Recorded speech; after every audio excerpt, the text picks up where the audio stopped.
A snapshot of what markets over this way did during the Friday trading session. The Nikkei finishing down about 1/10%. And there's a snapshot of the other markets in the region as well. Oil prices firming slightly after falling more than $2 a barrel in the previous session on concerns about soft demand. We've got NYMEX light sweet crude at the moment trading at $92.87 a barrel. There's a snapshot of some news we have breaking in right now from the IEA. They're saying they see world oil demand up, but the stock cover falls below average. As you can see there, we are getting a reaction in the market now with Brent crude spiking 1.2% on this news. Rebecca, over to you. It was another wild session on Wall Street Thursday with the Dow down more than 100 points following the big jump in producer price index. But stocks made a late day recovery. And as for how we might trade today to the end of the week, well, it's looking like a mixed picture right now. The Dow down just slightly. The Nasdaq, on the other hand, the one index to trade to the downside yesterday, to the upside today, and the S&P also looking mixed. Bonds under pressure in Europe today as stocks rebound. The bond yield looking right now to be under some pressure. The U.S. 10-year also looking, well, there you see the bond yield 4.32% and the U.S. 10-year 4.19% or 19%. After dipping initially in the Asian session, gold prices have now recaptured the $800 mark again today, and we are looking at prices at $804.60 at the moment. That's your global overview. Now let's drill down to where the market action is with our global stock watch. To our global roundup of equity markets right now, we are joined by Rebecca Meehan from the London Stock Exchange, by our reporters in Paris and Frankfurt and in Singapore as well. But let's start in London with Rebecca.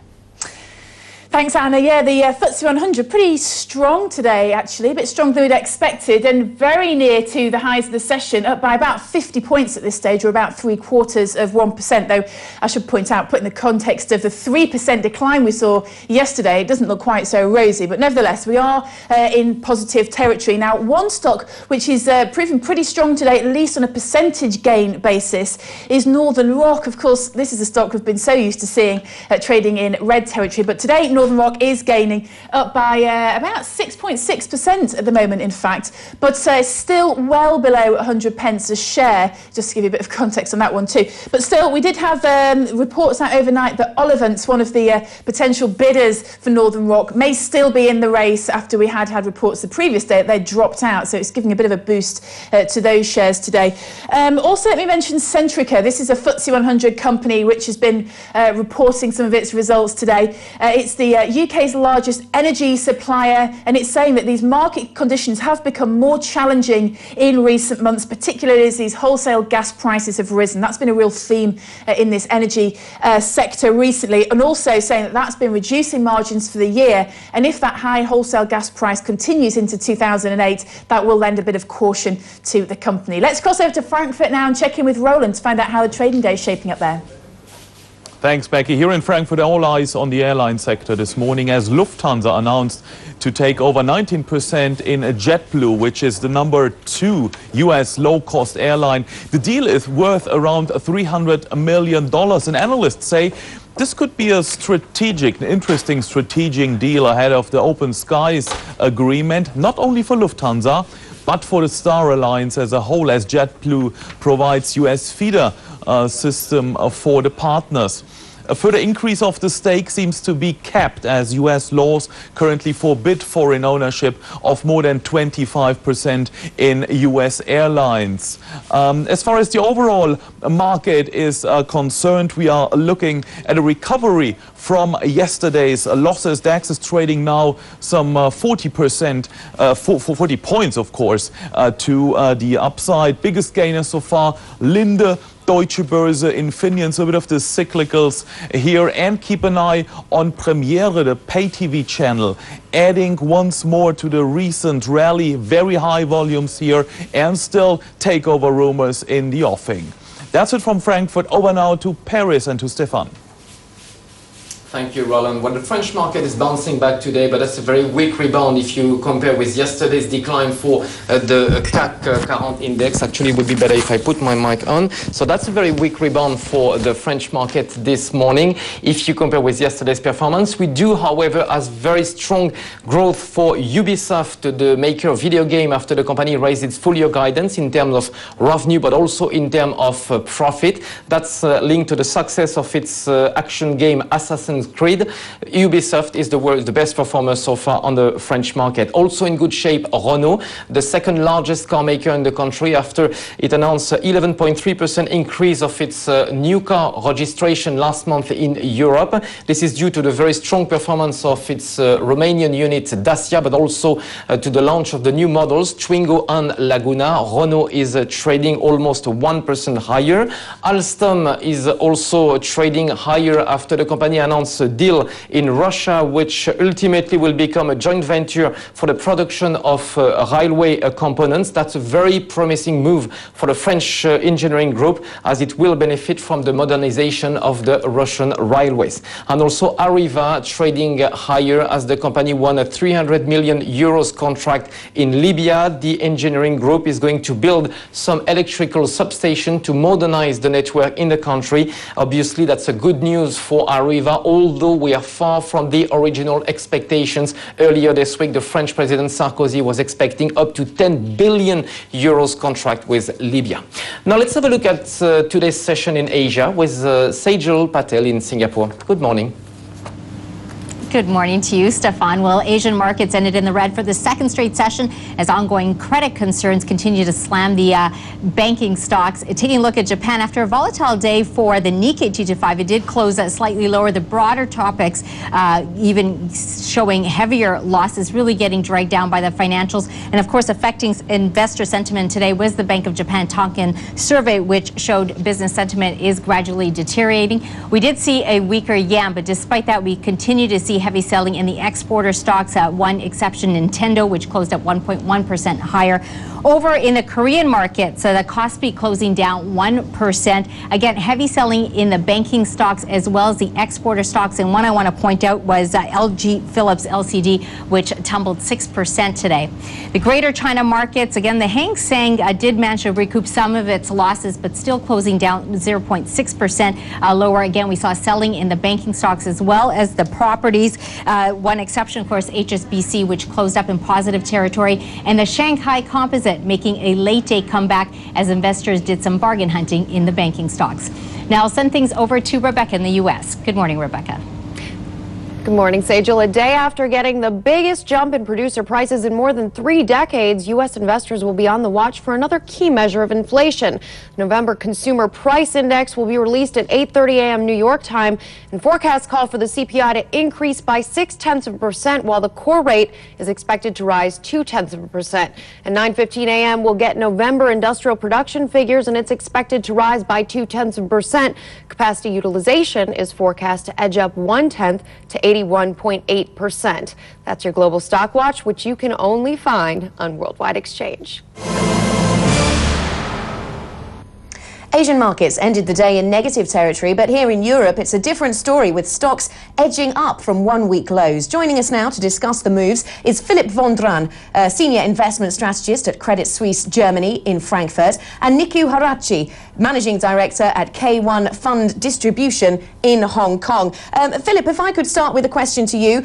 How do you think the markets should interpret this news from Citigroup, the announcement that they're taking $49 billion worth of CIV assets onto their balance sheet? On the one hand, you could say, well, it's a big amount, that's got to be negative. But on the more positive side, perhaps you could argue this is exactly what we've been wanting banks to do, to face up to the negatives out there. Yeah, that's exactly the case. We expect something like that to happen. And on the other side, we think it will continue that sovereign funds and investors from Asia, Russia, and the Arabian world will support the balance sheets by increasing capital. Niku, hi, it's Lisa in Singapore. I'd like to get your reading on the Tankan out of Japan this morning. I mean, the market took it as bad news, but there were a couple of bright spots in there, especially when you look at capital expenditure and the outlook for the smaller companies. What was your overall feel for the Tankan report? Well, the Tancam report came out yesterday, and as we saw, it fell from 19 points, so it fell to 19 points from 22 in September. And we are indicating that we will see a lower number even coming out next year in March, targeting around 15. We think that the Japanese economy isn't looking too good. In fact, I would actually say from a whole point of view in Asia, this is the one country or sector, or even their sectors, that we would stay out of.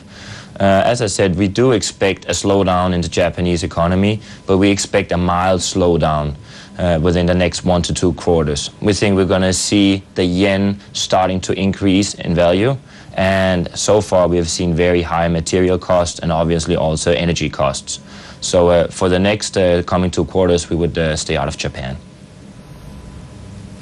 Philip, let's talk about the coordinated liquidity infusion that the Fed announced earlier this week. Essentially, a lot of skeptics out there saying that it did not work, and there are other potential things that the Fed could be doing going forward that could actually deliver the kind of liquidity and the kind of jumpstart that this market needs. What, in your sense, where can the market go from here, and what can the Fed do to make it, give it some juice, give it some steam ahead? Yeah, I think it was a first step in the right direction. Perhaps it was a bit late, but it was a coordinated action, not only the Fed, all the central banks in Europe and also some in Asia participating. It's the first step, more is to come. But you have seen that at least the credit markets and the fixed income markets have reacted to that. And when walking through our trading floors, it's always very striking that rather the fixed income traders are absolutely nervous than the equity ones. And so I would argue a reaction from the bond side and from the fixed income side is worth much more than on the equity side. And the reaction was positive. They wait for further action in this kind of segment, rate cuts, more liquidity provided by the central banks. But we think the right step has been taken. Just to bring you some breaking news, Gordon Brown, the UK Prime Minister, is arriving at the EU summit. That's a summit taking place in Brussels. I think he just disappeared in through that door. We might pick him up as he moves through the proceedings. We'll have more, of course, from this summit that's taking place live in Brussels as the morning goes on. There he is, just shaking hands, I believe, there with the leader of Portugal. But Niku, if I could get back to our discussion, you've been talking about Japan already this morning. What about the rest of the Asian markets? A lot of investors seem to be crossing their fingers and hoping that the decoupling theory really holds true and that we will not see the weakness in the US markets spread through into weakness in the global economy. Is that a theory that you buy into? Well, I like your point of view, saying a lot of people is crossing their fingers, and I think that is actually what the investors have been doing here. I think that since the beginning of 2007, this market has been an asset-driven liquidity bubble. And why do I say asset-driven? Well, I think that we have been seeing so much easy money being poured into the Asian markets. I, as a matter of fact, think that this will stop. The reason being is that we're seeing the highest lending costs that we've seen in 7 years. So I think that the easy money, they are going to be pulled out and not continue. The second thing is also the volatility. We are seeing the highest volatility we've seen in 5 years. And if we look at the VI index, which is a measure of volatility, it actually didn't come as much down when we saw the recent 2-day rally as it's supposed to be, or we have usually seen in the past, actually showing that the market makers anticipating that this short-term rally we saw is not going to be sustainable. And maybe the last thing is that even though we have seen the markets correct a little bit, we're still having such high valuations that if the markets were to continue with the same kind of returns we saw in 2007, we would have to say corporate profits coming out between 40 to 50% in 2008, which we don't think is sustainable. Niku, thanks very much for joining us. Niku Horaci, Managing Director at N1 Fund Distribution, and Philip Vondran, Senior Investment Strategist at Credit Suisse Germany. They'll be back, of course, with us after the break, but also coming up on the show, we have November inflation data for the European Union. The EU-wide consumer price index is out in less than an hour. We'll ask our guests what it means for interest rates on both sides of the Atlantic. Meanwhile, These are some live pictures coming through from Brussels, where European leaders are gathering en masse and basking in the afterglow of signing the Lisbon Treaty. Why are they smiling? I think we can detect some smiles there. We'll be in Brussels to find out more very shortly.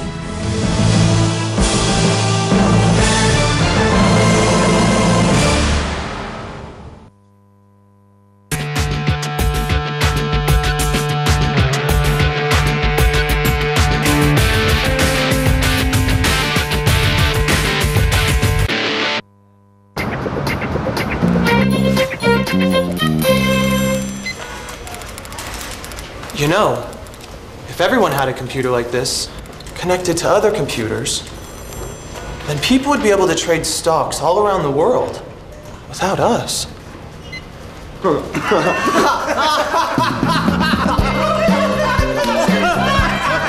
Internex, the smarter way to trade today. Your international online broker in Luxembourg.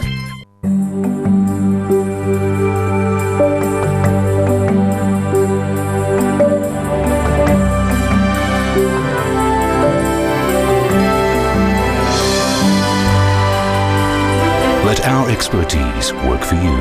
OSK Investment Bank. A new dawn, a brand new day. At PTT, we're committed to developing and delivering high-quality energy products that are environmentally friendly, competitively priced, and accessible to you every day, whether you're at work, at home, or at play, in the morning rush hour, a leisurely afternoon, or winding down in the evening. We're proud to be there with you. Come discover the latest developments in the global gas community. Brought to you by the PTT Group. Internex, the smarter way to trade today. Offshore shares, Forex, CFDs, futures. Your CNBC mobile experience is now complete with a dedicated website designed for your mobile at asia.cnbc.com. CNBC Prime and SMS alerts keeping you up to date with the latest financial information, complementing our 24-hour live channel streaming and video on demand. Keep your competitive edge with CNBC Mobile. Access CNBC anytime, anywhere. Brought to you in association with the following operators. It's time to get in the game. Squawk Box, where business turns first. Tonight at 8 on CNBC. Yes. Thank you. There we go. Thank you.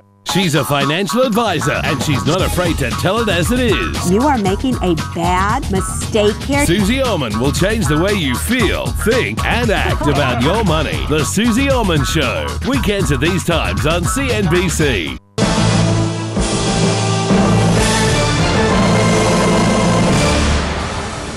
You're watching Worldwide Exchange. These are the top stories today. In Asia, business sentiment in Japan falls to its lowest level in 2 years, fueling fears of a slowdown in the world's second biggest economy. In Europe, oil and money, financials and energy stocks are the gainers as markets rebound from yesterday's losses. And in the U.S., Citigroup takes a bold action, shifting billions of dollars in troubled SIV assets into its balance sheet. Let's return to our strategy panel now. Philip Vundran, Senior Investment Strategist at Credit Suisse Germany in Frankfurt, and Niku Hirachi, Managing Director at N1 Fund Distribution in Hong Kong, join us. Let's start with you, Niku. First of all, New York Fed's Dudley yesterday basically saying that the TIPS market is going to offer a place of safety in this time of market turbulence. We just heard also that the PPI is at its largest level, wholesale prices, inflation at their highest level in 34 years. What's your take on the TIPS market right now? Well, if we look at if we're being asked of the overall U.S. economy and if there are some sectors in the U.S. that we like or which markets are not, of course, obviously, though, you could always do the sector pick or the stock pick and you could be the star of the day. From our point of view, we don't think and we don't favor the U.S. economy. We think that there are too many hidden things that has to come out on the table. We still have to see what is the real valuations of the subprime markets going to be. Are we going to see a spillover into the consumers? What's going to happen? I mean, we're seeing a lot of volatility. We're still seeing high valuations. From our point of view, is that we have said is that set tight stops and try to get out now, and let's see what's going to happen in the first quarter of 2008. Nico, going into the break, you were predicting a mild slowdown for the Japanese economy and possibly a stronger yen. What's your take on how investors should be approaching Japanese stocks right now? Because some say the cue to buy, the cue to jump in, is when the yield on the dividend yield in Japanese stocks surpasses the yield on JGBs. We're there now. Could this be a buying opportunity? Well, you could always find a buying opportunity if you were looking hard, but I would say there would be many other markets that could be more interesting. I think that the Japanese market and also the policy makers, now they have to find one direction. They should actually, from their point of view, stop fighting and get the Japanese economy on track.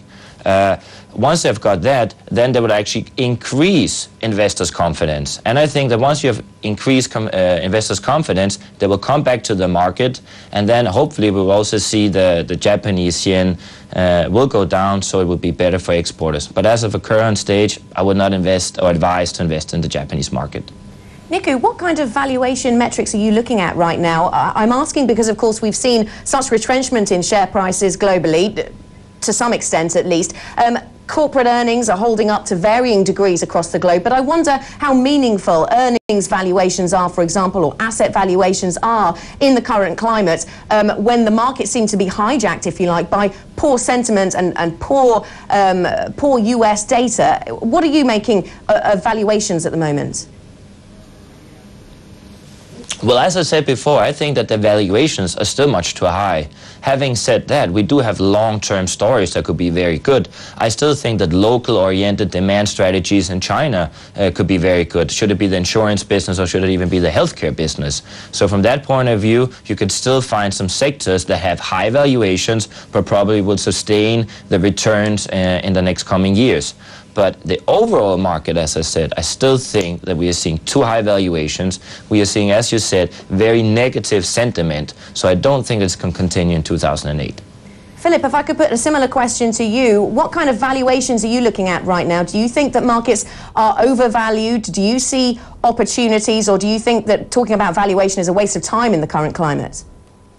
No, we absolutely don't think so. When looking into our input factors for the asset allocation process, valuation is clearly a supporting one for the equity overweight. However, and I think that's something which we have to keep in mind, it's extremely diverse through regions. Latin America, Asia, the situation is looking less attractive, whereas you have Japan and Europe, where the valuation is clearly pointing to a more positive picture. However, the valuation is only one side of the coin. The other side is the earnings dynamic. And interesting enough, the countries where you have interesting valuations, the earnings dynamics look the worst and vice versa. So the impact our earnings and valuation models provide to our asset allocation is a slight overweight in continental Europe and still one in emerging markets. However, we are absolutely nervous about the valuation side there.